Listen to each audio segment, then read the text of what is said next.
co-founder of No Foot Too Small. Can I just start by saying that anybody who tells you that this is not terrifying is a liar, Jordan. It is terrifying. But if I've learned one thing over the last 6 years, it's that even when you're scared, and especially then, show up anyway. So here I am, and I hope two things. First, I hope you packed your Kleenex, mostly for me because I will need it. And second, I hope that our story, that Bo's story, inspires you to be vulnerable and to perhaps share your story, because I believe we all have one. So ours starts like this. The prognosis is extremely poor. The extent of these defects are incompatible with life, they said. In January 2013, Ryan and I were pregnant with our second child. And we were excited, right? We were wondering, are we having another girl? Are we going to have a boy? You see, but patience isn't one of my virtues. And so on a cold Monday night, we made our way to Cedar Rapids, Iowa, where we were going to do a gender check, right? An ultrasound with my dear friend Abby, just as we had during our pregnancy with Bella. There would be no one else in the office, right? No doctors, no staff, just us. Well, as Abby began to scan, we learned immediately that our baby was a boy. He was really proud to tell us that he was a boy. And I was shocked. I mean, what was I going to do with a boy? As I sat there stunned, Ryan smiled and Abby laughed. And then Abby began to continue scanning his tiny body. As she approached his head, I felt my heart sink. I calmly but abruptly said, "What is wrong with his head?" With Ryan's background in neuroscience and my experience in spine with Medtronic, we knew that something was drastically wrong. We knew that Bo's skull and brain were severely malformed. After a night of tears, I called the University of Iowa Hospital the next morning. I pleaded with them to see us. How could we possibly wait? The rest of that day was torturous. What was wrong with our son? Had I done something wrong? Was there something wrong with us? And worst of all, would he live? During those hours that we waited, Abby consulted with two of the OB physicians in her office.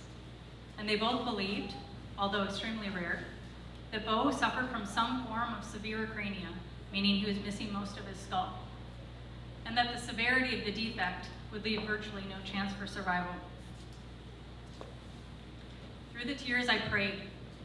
I prayed for clear scans, for absolute diagnoses, and for the decision to be his, not ours. As we sat in the waiting room at the university the next morning, I fought some really terrible thoughts, right? Terrible questions about the people that were sitting around us.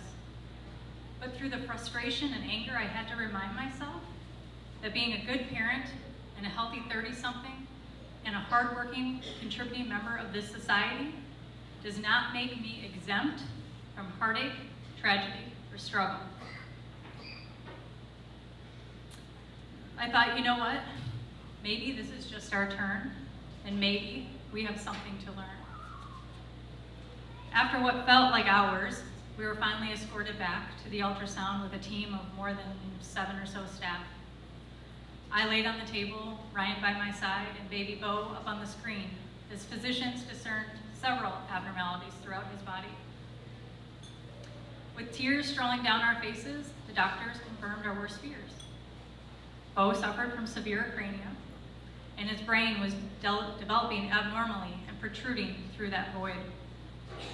The doctor said, "The prognosis is extremely poor. The extent of these defects are incompatible with life." How was it possible that our sweet boy did not stand a chance? There would be no divine miracles and there would be no medical miracles. We would prepare to say goodbye. We would lose Bo before we ever got the chance to hold him. That Friday, the time came to say goodbye.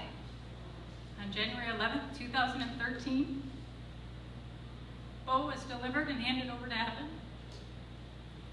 And as I was wheeled out of the hospital, hollow, I knew that we had a choice. We could wallow in our grief, or we could choose to live in a way that would honor him. And we chose the latter. But as Bo's mom, I also accepted the responsibility to live for both of us. Now, fast forward 1 year, and we're approaching what would have been Bo's first birthday, right? It's another cold Monday night. Ryan and I probably just got done watching The Bachelor. And I said, you know what? We should throw a party. We should throw a birthday party for Bo, right? If you know me, you know I love to host parties. And so Ryan, our self-proclaimed idea guy, did not argue with me. And in fact, he added, you know what? While we're at it, let's raise some money. And just like that, the planning for the first ever No Foot Too Small event began. But months into the planning, I thought, we can't possibly be the only family to have ever experienced pregnancy or infant loss. But no one talks about it. And so I wrote an article and I published it in the Iowa City Moms blog, and I welcomed those other families who've experienced pregnancy or infant loss to join us. To my surprise, 12 families joined us that first year. We welcomed about 75 people and celebrated 12 angels. And you know what, as a rookie, I felt like a winner. At the end of the night, I really wanted to pat myself on the back and say, nice work, right? But then those families, as they were saying goodbye, continued to ask, you're going to do this again, right? Yeah, I guess we're gonna do this again, right? And so each year, that annual event, now called the No Foot Too Small Gala, grew in attendance and celebration and fundraising success. But as time went on, I really began to struggle with our mission. Yes, we were celebrating angels, and yes, we were uniting families, but what were we doing to help those families right now? You see, at this point, we were at year 3, and we had gifted close to $100,000 to the March of Dimes. And their mission is incredibly important, but it serves prematurity. And quite honestly, all the families we serve, their babies are deceased. It was that light bulb moment for me when I thought, you know what? I need to do something different, and I need to do something that matters. I need to step outside of my comfort zone and lean in and forge our own path instead of funding someone else's. So now, I've made this decision, right? And it's January 2017, and we're headed into year 4. And so, determined as I often am, I marched myself up to the University of Iowa, and I met with my doctor, Dr. Rachel Mawson. I said, Rachel, I want to build a labor and delivery suite right here at the University of Iowa for families who will not be bringing their babies home. I want to build a birthing and bereavement suite away from labor and delivery, right? A place that's peaceful, away from the healthy cries of newborn babies. A place that's more like a spa or a luxury hotel suite. I'm a little bit high maintenance. And less like a hospital. A place where they can deliver, but that they can also stay and grieve. Now, I really believed that Rachel would look at me and say, Robin, that's super sweet, but we are at 108% capacity, because they usually are. But instead she said, you know what, you're right, we need that here. And so with Rachel's help, we were well on our way to signing the very first No Foot Too Small agreement to build a birthing and bereavement suite. With the announcement of this partnership with the University of Iowa and the redefined mission, everything began to change. Local business owners, physicians, community members, they all began to engage. It was as if somebody had just stepped on the gas. And truthfully, I couldn't decide. Were they all leaning in because they really believed in our mission, or was it because we were now affiliated with the Iowa Hawkeyes? But either way, I was going to run with it. As I navigated this change and this sudden growth, I knew I needed help, right? I'd never run a nonprofit before. And so I found myself almost 2 years ago exactly at this time at Java House one morning with Tim Hawkins and Leighton Smith. I really didn't know them at all, but they listened and they offered thoughtful suggestions. And at one point, Leighton looks at me and he says, Robin, I think you should add some additional events to your calendar. You know, you've got this event, the gala in October, but you know, maybe something in spring or summer. A lot of nonprofits, they do walks or 5Ks. And I said, okay, well, Leighton, what are you thinking? He said, well, I don't know, you could do a spin on that, like maybe a hot mom's walk.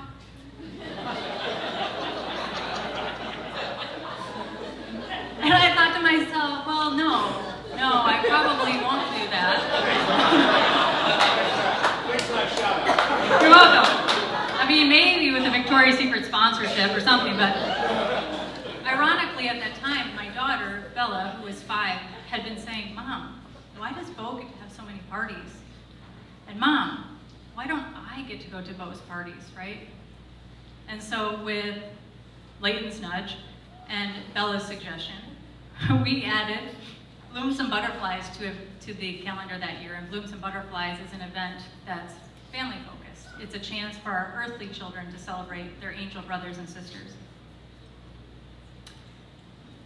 Layton, I have to say, I took your advice very seriously. And this year, 2019, we have 30 events on the calendar spanning the state of Iowa. Let me tell you, it's a lot. It's a lot. But you see, life is really interesting. And sometimes it's really hard. Because in June of 2017, just shortly after my meeting with Layton, Medtronic eliminated my job. If you're familiar with the medical device industry, you know this is, unfortunately, the truth. But as the #1 ranked sales rep in the country, I was blindsided. It turns out when you cut a sales force down to 10 reps in the entire country, living in Iowa, geographically speaking, is not a good thing. I would be lying to you if I said that it didn't rock my world, because it did. Medtronic was part of my identity, and now somehow it was gone. But again, I had that choice, right? I could choose to be the victim, or I could take a few months off and make No Foot Too Small year 4 the best yet. And so that's what I did. Year 4 was terrific. And then 2 years after Gala, I received a call from the Community Foundation of Johnson County. You see, they'd been serving as our fiscal agent since year 1. After all, I didn't intend to found a nonprofit. I intended to throw a birthday party one time. And in this meeting, they looked at me and said, Robin, it's time to spread your wings. Like a deer in headlights, I thought, you've got to be kidding me, right? You understand that I've worked for Medtronic for a decade, and I was recently laid off. And now I'm supposed to file for a 501c3 at the same time, all while trying to save my career? After a solid round of tears, I accepted the challenge. 1, because I'm pretty stubborn. Ryan, you didn't hear that. 2, I'm surrounded by one hell of a team and a husband who puts up with me really well. But more importantly, because I trusted that I'd been given the opportunity to do more. In the weeks and months that followed, my outlook began to change. I was committed to doing something that matters. So in January 2018, I announced that we would take No Foot Too Small national. We would begin to build No Foot Too Small networks around the country, and we'd begin to partner with hospitals around the country. I was going all in. But wait, right? Timing's everything. So Medtronic called. They want me back. And because having a paycheck is handy, I accepted. I'd like to refer to this part of my journey as 5 years in full circle. So sure, I'd come full circle with Medtronic, right? I was back on board. And I'd also come full circle with No Foot Too Small, and we were expanding around the country. And oh wait, we had just signed our second partnership. To my surprise, the first hospital to reach out to our national announcement actually came from Mercy Dubuque. Amy Wright, the maternal director there, said, me first. They welcomed us. They allowed us to help design the space. In fact, in a recent meeting, Chad, the facilities director, stopped me on the way out and he said, Robin, one more thing. Did you want a fireplace? Yeah, you know what? I forgot to mention that I do want a fireplace. So with an anticipated completion date of July 1st, 2019, Mercy Dubuque will be the first completed No Foot Too Small birthing and bereavement suite in the United States.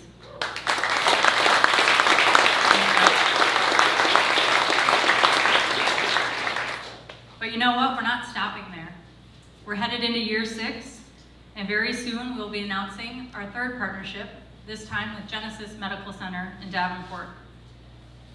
Yesterday, I returned home from San Antonio, where I tearfully shared our No Foot Too Small vision and mission with the top 75 teaching institutions in the United States. The response was overwhelming in a really good way, and we're about to have our work cut out for us if we didn't already. But somehow, I must now, if I wasn't already, navigate 2 full-time jobs without also failing as a mom and a wife and a sister and a friend. But that's a whole nother talk for another day. So when I reflect on this journey, on losing Bo, on founding No Foot Too Small, and on spreading our wings, here's what I've learned. I've learned that while Bo isn't here, his purpose is powerful, and man, has he put me to work. I've learned that one door closing could be an invitation to your life's true work.